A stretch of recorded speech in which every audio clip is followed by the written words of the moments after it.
Hi ಎಲ್ರಿಗೂ ನಮಸ್ಕಾರ. Welcome back to my channel. ನಾನು ನಿಮ್ಮ ರಮ್ಯ ನವೀನ್. ಫ್ರೆಂಡ್ಸ್, ಅಮ್ಮಂಗೆ ತುಂಬಾ ಹುಷಾರಿರಲಿಲ್ಲ. ಅಂದರೆ ಅವ್ರಿಗೆ ಕಂಟಿನ್ಯೂಸ್ ಆಗಿ ವಾಮಿಟಿಂಗ್ ಆಗ್ತಾಯಿತ್ತು.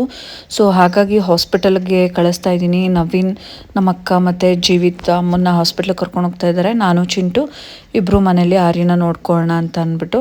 ಸೊ ಯಾಕಂದರೆ ಅವ್ರಿಗೆ ಮಧ್ಯಾಹ್ನದಿಂದ ಆ್ಯಸಿಡಿಟಿ ಆಗಿದೆಯೋ ಏನಾಗಿದೆಯೋ ಗೊತ್ತಿಲ್ಲ, ನಾನ್ ಸ್ಟಾಪ್ ಕಂಟಿನ್ಯೂಸ್ ಆಗಿ ವಾಮಿಟ್ ಆಗ್ತಾನೆ ಇತ್ತು. ಆ್ಯಕ್ಚುಲಿ ಹೇಳ್ತಾರೆ ಕಂಟಿನ್ಯೂಸ್ ಆಗಿ ವಾಮಿಟಿಂಗ್ ಆಗಬಾರ್ದು ಅಂತ ಅಂದ್ಬಿಟ್ಟು. ಸೊ ತುಂಬ ನಮಗೂ ಎಲ್ಲ ಟೆನ್ಷನ್ ಆಗಿಬಿಡ್ತು. ಅವರು ಈ ಥರ ಎಲ್ಲ ಆಗಿರಲಿಲ್ಲ, ಇವತ್ತೇ ಫಸ್ಟ್ ಟೈಮ್ ಈ ಥರ ಅವರಿಗೆ ವಾಮಿಟಿಂಗ್ ಎಲ್ಲ ಆಗಿದ್ದು. ಸೊ ತುಂಬಾ ಟೆನ್ಷನ್ ಆಯಿತು ನಮಗೆ. ಇವತ್ತು ಶಿವು ಕೂಡ ಮನೇಲಿರಲಿಲ್ಲ. ಶಿವು ಮತ್ತು ರಕ್ಷಿತಾ ಇಬ್ಬರು ಮಹದೇಶ್ವರನ ಬೆಟ್ಟಕ್ಕೆ ಹೋಗಿದ್ದಾರೆ. ಅವರು ಆಫ್ಟರ್ನೂನ್ ಹೊರಟರು. ಅವ್ರು ಈ ಕಡೆ ಹೊರಡ್ತಿದ್ದಂಗೆ ಅಮ್ಮಂಗೆ ಈ ಥರ ಆಯಿತು. ಸೊ ನಾವಂತೂ ಫುಲ್ ಟೆನ್ಷನ್ ಆಗಿಬಿಟ್ಟಿದ್ವಿ. ನಮ್ಮ ಅಮ್ಮನೂ ಅಷ್ಟೇ ತುಂಬಾ ಹೆದರ್ಕೊಂಡ್ಬಿಟ್ಟಿದ್ರು. ಆ್ಯಕ್ಚುಲಿ ನಮ್ಮ ಡ್ಯಾಡಿಗೂ ಏನಾಗಿತ್ತು ಅಂತ ಅಂದರೆ, ಇದೇ ಥರ ಅವ್ರು ಹುಷಾರು ತಪ್ಪೋದಕ್ಕಿಂತ ಹಿಂದಿನ ದಿನ ನೈಟ್ ಇದೇ ಥರ ವಾಮಿಟಿಂಗ್ ಎಲ್ಲ ತುಂಬಾ ಸಿಕ್ಕಾಪಟ್ಟೆ ಆಗಿತ್ತು. ಅಮ್ಮ ಅಂತೂ ಅವರೇ ಹೆದರ್ಕೊಂಡ್ಬಿಟ್ಟಿದ್ರು. ಯಾಕಂದರೆ ಆ ಟೈಮಲ್ಲಿ ನಾನು ಬೆಂಗಳೂರಲ್ಲಿದ್ದೆ, ನಮ್ಮ ಅಕ್ಕ ಅವಳ ಮನೇಲಿದ್ಲು. ಸೊ ನಮ್ಮಮ್ಮ ತುಂಬ ಹತ್ತಿರದಿಂದ ನೋಡಿದ್ರು ಏನಾಗಿತ್ತು ಏನು ಅಂತ ಅಂದ್ಬಿಟ್ಟು. ಅವರಂತೂ ಮನಸಲ್ಲೇ ಹೆದರ್ಕೊಂಡ್ಬಿಟ್ಟಿದ್ದಾರೆ. ನಮಗೂ ಕೂಡ ಇಷ್ಟೊಂದು ಟೆನ್ಷನ್ ಆಗಿಬಿಡ್ತು, ಏನು ಈ ರೇಂಜಿಗೆ ವಾಮಿಟಿಂಗ್ ಆಗ್ತಾ ಇದೆಯಲ್ಲ ಅಂದ್ಬಿಟ್ಟು. ಆವಾಗ ನಮಗೆ ನಿಯರ್ ಇರೋದು ನಿರ್ಮಲಾ ಹಾಸ್ಪಿಟಲ್ ಅಲ್ವಾ, ಕರ್ಕೊಂಡು ಬಂದು ಸೊ ಈಗ ಅವರಿಗೆ ಟ್ರೀಟ್ಮೆಂಟು ಅಂತ ಅಂದ್ಬಿಟ್ಟು ಇಂಜೆಕ್ಷನ್ ಎಲ್ಲ ಕೊಟ್ಟರು, ಮತ್ತು ಟ್ಯಾಬ್ಲೆಟ್ಸ್ ಎಲ್ಲ ಬರ್ಕೊಟ್ರಂತೆ. ಸೊ ಇಫ್ ಇನ್ ಕೇಸ್ ಏನಾದರೂ ನಾಳೆವರೆಗೂ ನೋಡಿ ಏನಾದರೂ ಕಮ್ಮಿ ಆಗಲಿಲ್ಲ ಅಂತ ಅಂದರೆ ಮತ್ತೆ ಬೆಳಿಗ್ಗೆ ಕರ್ಕೊಂಡು ಬನ್ನಿ ಅಂತ ಹೇಳಿದ್ರಂತೆ ಅಲ್ಲಿ ಹಾಸ್ಪಿಟಲಲ್ಲಿ. ಅಜ್ಜಿಗೆ ಏನಾಯ್ತು? ನಮ್ಮ ಬಂಟು ಇವಾಗ ಮಲಗಿದೆದ್ದ. ಬಾ ಬಿಡು, ಈಗ ಎದ್ದವನೇ ಅವನು. ಆಟಾಡ್ಸ್ಬೇಕು ಸುಮ್ಮನೆ. ಅಜ್ಜಿಗೆ ಏನಾಯ್ತಮ್ಮ? ಅಜ್ಜಿ ಹಾಸ್ಪಿಟಲ್ಗೆ ಹೋಯ್ತು. ಹೋಯ್ತಾ? ಓ ಮೆಲ್ಲ ತಾನೆ, ಫುಲ್ ಜೋಶಲ್ಲಿ ಬಂದ ಹೊಡ್ಕಂಡ ಅಲ್ಲಿಗೆ. ನಮ್ಮ ಬಂಟು ಮಲಗಿದ್ದು ಗ್ಯಾಸ್ಟ್ರಿಕ್ ಆಗಿರ್ಬೇಕು ಅಲ್ವಾ ಅಮ್ಮಂಗೆ. ಕಂಟಿನ್ಯೂಸ್ ಆಗಿ ವಾಮಿಟು. ಡೈಲಿ ವಾಮಿಟ್ ಆಗಲ್ಲ, ಈಗ ಒಂದ್ಸತಿ ಬಂದೈತಲ್ಲ. 7 times ಮಾಡಿರೋದು. ಫುಲ್ ಸುಸ್ತಾಗ್ಬಿಟ್ಟವ್ರೆ. ಶಿವು ರಕ್ಷಿತಾ ಮಹದೇಶ್ವರನ ಬೆಟ್ಟ ಹೋಗಿದ್ದಾರೆ. ನಮ್ಮನ್ನು ಕರೆದಿಲ್ಲ. ನಮ್ಮನ್ನು ಕರೆದಿಲ್ಲ ಅಂತ ನನ್ ಕರೆದ್ರು. ಕರೆದಿದ್ವು, ನಾನು ಹೋಗೋದಂತ ರೆಡಿ ಆಗಿದ್ದೆ. ಕಾರು ಅನ್ಕೊಬಿಟ್ಟಿದೆ, ಬಸ್ಸು ಗೊತ್ತಿರ್ಲಿಲ್ಲ. ಬಸ್ ಅನ್ಕೊಂಡು ಹೋಗ್ಲಿಲ್ವಾ? ಇಲ್ಲ, ನಮ್ಮ ಮಮ್ಮಿ ಬೇಡ ಅಂತು. ಇದು ಮಟನ್ ಸಾಂಬಾರ್ ಏನೋ ತಿಂದಿದ್ದೆ ಅಂದ್ರು, ಸ್ನಾನ ಮಾಡ್ಕೊಂಡು ತಿಂದ್ರು ಬೇಡ ಅಂತು. ನಮ್ಮನ್ನು ಕರೆದಿಲ್ಲ. ವಾದೇಶ್ವರ ಅಮ್ಮ ಅಮ್ಮ ಅಮ್ಮ ಬಂಟುನ ಕರ್ಕೊಂಡೋಗಿ ಬಂದ್ರೆ ಮಹದೇಶ್ವರ ಬೆಟ್ಟಿಗೆ 1,000 ರೂಪಾಯಿ ಕೊಡ್ತೀನಿ ಅಂತ ನಮ್ಮಪ್ಪ ಬೋಂಬರ ಇಟ್ಟಿತ್ತು. ಬಂಟುನ ಕರ್ಕೊಂಡು ಹೋಗ್ಬೇಕು. ಆಕ್ಚುಲಿ ಒಂದು ಹರಕೆ ಇದೆ, ಚಿನ್ನ ತೇರು ಎಳಿಸ್ಬೇಕು. ಒಂಚೂರು ಅಂದ್ರೆ ಏನ ಅವನ ವಿಷಯವಾಗಿ ಮಾದಪ್ಪ ಮಾದಪ್ಪ ಮಾದಪ್ಪ ರಾತ್ರಿ ಸೆಪ್ಟೆಂಬರ್ ಏನಮ್ಮ ಬೆಳಗ್ಗೆ ಮತ್ತೆ ರಾತ್ರಿ ಸೆಪ್ಟೆಂಬರ್ 28 ಬಾದೈತಲ್ಲ, ಸೆಪ್ಟೆಂಬರ್ 28 ರಾತ್ರಿ ಮಹದೇಶ್ವರ ಬೆಟ್ಟಕ್ಕೆ ಹೋಗೋಣ ಅನ್ಕೊಂಡಿದ್ದೀನಿ. ಆಯ್ತು, ಅವ್ನ ಬರ್ಡೇಗೆ ಬೆಟ್ಟಕ್ಕೆ ಹೋಗ್ಬೇಕಂತ. ಏನದ ಆ ಸ್ವಿಚ್ ಎಲ್ಲ ಆನ್ ಮಾಡಬೇಕು. ಈಗ ಒಂದ್ಸತಿ ನನ್ನ ಜೊತೆ ಅರ್ಧ ಗಂಟೆ ಫಿಲಮ್ ನೋಡ್ದ. ಅಜ್ಜಿಗೆ ಹಿಂಸೆ ಕೊಡ್ದೇನೆ. ಫಿಲಮ್ ನೋಡ್ಬಿಟ್ಟು ಮಲ್ಕೊಂಡ. ಅರ್ಧ ಗಂಟೆ ಸ್ಕ್ರೀನ್ ತೋರಿಸಿದ್ಯಾ ಅವನಿಗೆ? ಅವನೇ ನೋಡಿದ್ದು, ನಾನು ತೋರಿಸಿಲ್ಲ.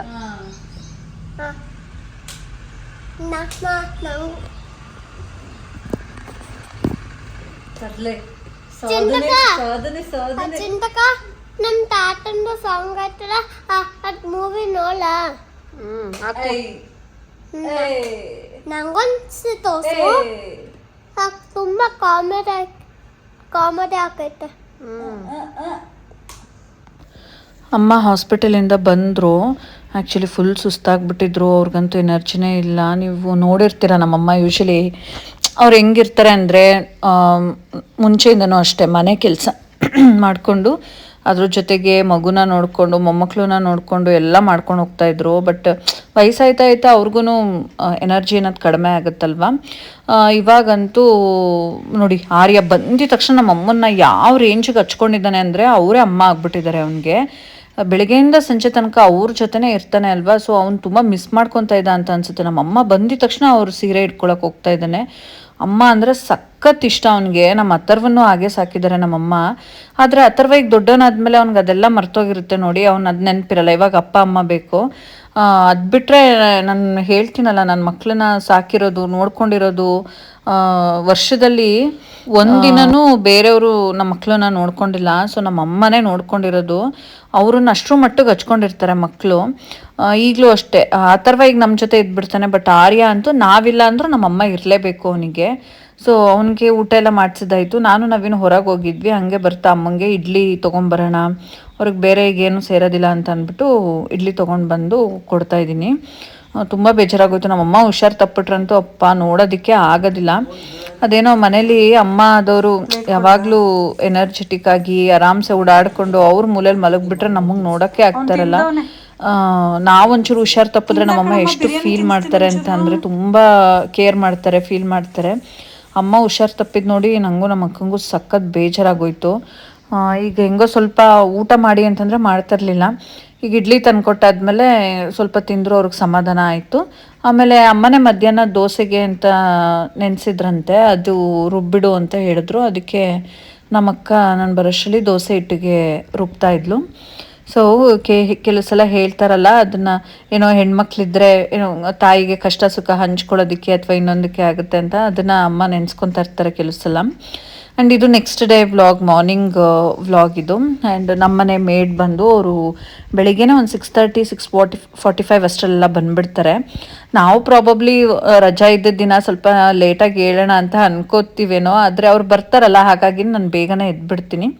ಅದು ಡೈಲಿ ರುಟೀನ್. ನನಗೆ 5:30 6 o'clock ಎದ್ದು ಅಭ್ಯಾಸ, ಹಾಗಾಗಿ ಎಚ್ಚರನೇ ಆಗಿಬಿಡುತ್ತೆ. ನಾನು ಎದ್ದು ಬಂದು ಬೇಗ ಅವ್ರು ಬರೋಷ್ಟರಲ್ಲಿ ಸ್ನಾನ ಮಾಡಿಕೊಂಡು ಫ್ರೆಶ್ ಅಪ್ ಆಗಿರ್ತೀನಿ. ದೇವ್ರದ್ದು ಹಾಡು ಹಾಕ್ಕೊಂಡಿದ್ದೆ. ನಮ್ಮ ಆರ್ಯನೂ ಕೂಡ ಈ ಜೊತೆಲೇ ಎದ್ದು ಬಂದು ಸೋಫಾ ಮೇಲೆ ಕೂತ್ಕೊಂಡು ಆ ಸಾಂಗ್ನ ಎಷ್ಟು ಸೈಲೆಂಟಾಗಿ ಕೇಳ್ತಾ ಇದ್ದಾನೆ ನೋಡಿ.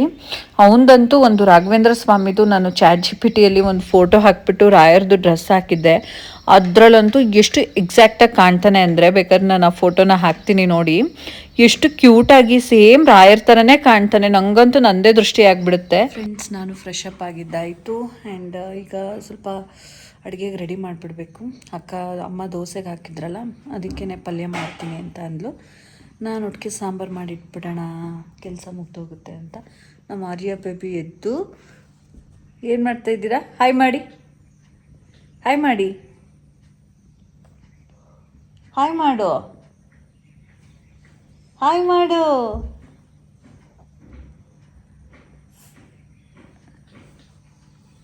ಹಾಯ್.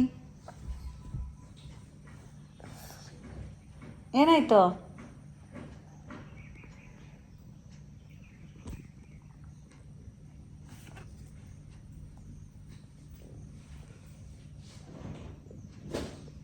ಸೊ ನಾನು ಅಕ್ಕ ಇಬ್ಬರು ಮಾತಾಡ್ಕೊಂಡಿದ್ವಿ.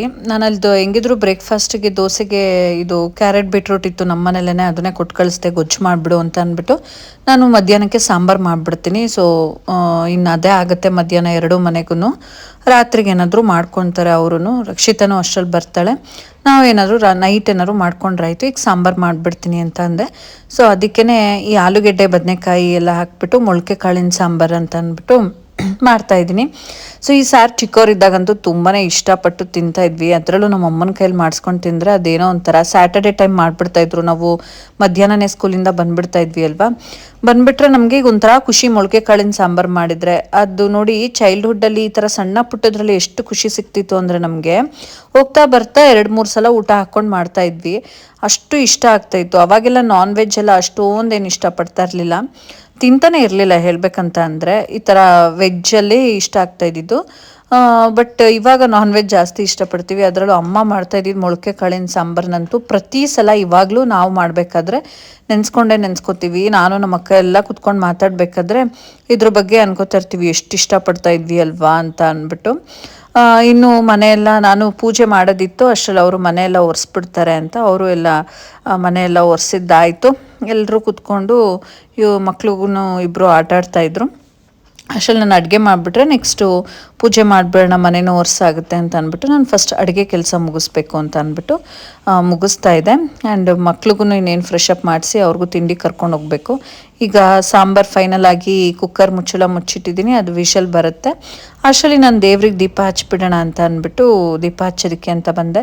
ಸೊ ಹೂವೆಲ್ಲ ನಾನು ತೊಗೊಬಂದಿರಲಿಲ್ಲ, 1 ವೀಕಿಂದ ನಾನು ಯಾವುದೇ ಪೂಜೆ ಪುನಸ್ಕಾರ ಅಂತ ಏನೂ ಮಾಡಿರಲಿಲ್ಲ. ಇವತ್ತು ಫ್ರೆಶ್ ಅಪ್ ಆಗಿ ದೀಪ ಹಚ್ಬಿಡೋಣ, ನಾಳೆ ಹೂವೆಲ್ಲ ತರಿಸಿ ಮುಟ್ಟಿಸಿ ವಾರ ಮಾಡಿದ್ರಾಯ್ತು ಅಂತ ಅಂದ್ಬಿಟ್ಟು ಈಗ ನಾನು ಪೂಜೆ ಮಾಡ್ತಾ ಇದ್ದೀನಿ. ಏನೋ ಒಂಥರ ಸಮಾಧಾನ. 1 ವೀಕ್ ನಾವು ಪೂಜೆ ಮಾಡಿರಲ್ಲ, ದೇವ್ರ ಮನೆಗೆ ಹೋಗಿರಲ್ಲ ಅಲ್ವಾ, ಏನೋ ಒಂಥರ ಕಳ್ಕೊಂಡಂಗೆ ಅನಿಸ್ತಾ ಇರುತ್ತೆ. ಬಟ್ ಈ ಥರ ಎವ್ರಿ ಡೇ ದೇವ್ರಿಗೆ ಪೂಜೆ ಮಾಡೋದ್ರಿಂದ ನಮ್ಮ ಮನಸ್ಸಿಗೆ ಒಂಥರ ಸಮಾಧಾನ ಸಿಗುತ್ತೆ, ಮತ್ತು ನಮ್ಮ ಜೊತೆ ಅವ್ರು ಇದ್ದಾರೆ, ದೇವ್ರಿದ್ದಾರೆ ಅನ್ನೋದು ಒಂದು ಭರವಸೆ ಸಿಗುತ್ತೆ.